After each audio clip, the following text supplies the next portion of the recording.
ASH 2015 coverage continues. Thomas Baldrick, joined now by Dr. Jaroslaw Maciejewski of the Cleveland Clinic. Thanks for coming by, sir. Yeah, thank you for having me. Let's talk about your work with the impact of Eltrombopag on expansion of clones with somatic mutations and refractory aplastic anemia. What was the overall purpose of this work you did? Well, as you know, historically, the drug development in aplastic anemia has been slow. There are a couple of drugs that constitute the standard of care, and actually in the last 30 years we did not add any new drugs to the repertoire. The FDA approval of Promacta, that seems to be very effective in salvage setting, and now at ASH there will be another abstract, late-breaking abstract by the group from NIH showing that even in primary setting the response rates when you add Eltrombopag to standard immunosuppression are higher. Of course, makes us wonder whether there is what would be the side effect profile in the long term and whether there will be any consequences in terms of late clonal evolution.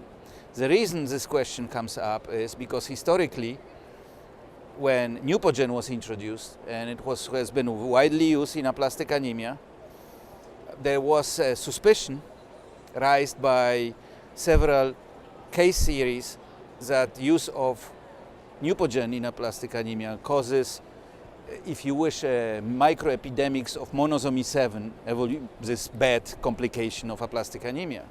In big randomized trial, it did not pan out that Neupogen actually has this negative impact, but clearly, at least theoretically, if you use an early acting growth factor and positive drive to stem cells, you wonder whether these stem cells, this might cause problems in terms of evolution of subclones or clones that have a potential to become malignant and give rise to myelodysplastic syndrome. So theoretically, there is clearly a theoretical possibility that something like this might happen. So it is important to study now, particularly that Promacta is more and more wider use in patients with aplastic anemia. So as we sit here now, what questions have you been able to answer? What have you found? Well, I mean, obviously, the stringent question whether or not patients treated with Promacta will have increased rate of clonal evolution has to be answered in a clinical trial. A large number of patients will be needed.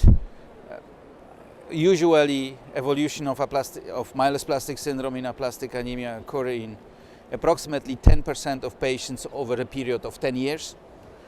So, in order to have meaningful, significant results, we would have to have an observation period, sufficient number of cases.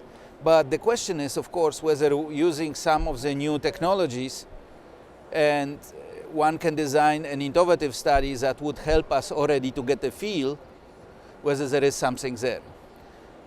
In our hands, we observe a patient who progressed on Promacta to a clonal disease, and then we started to wonder whether using next generation sequencing, we can monitor the presence of mutant clones, which are present, by the way, in all patients at certain rate, maybe 30 to 40% of cases, and whether when we treat these patients with Promacta, this clone will actually increase in size. Now, if they do, it does not necessarily mean that these patients ought to progress, but clearly it would further substantiate the need of more rigorous prospective trials. So how will you proceed? Well, our study shows that indeed subclonal expansion have been observed in a proportion of patients treating with Promacta.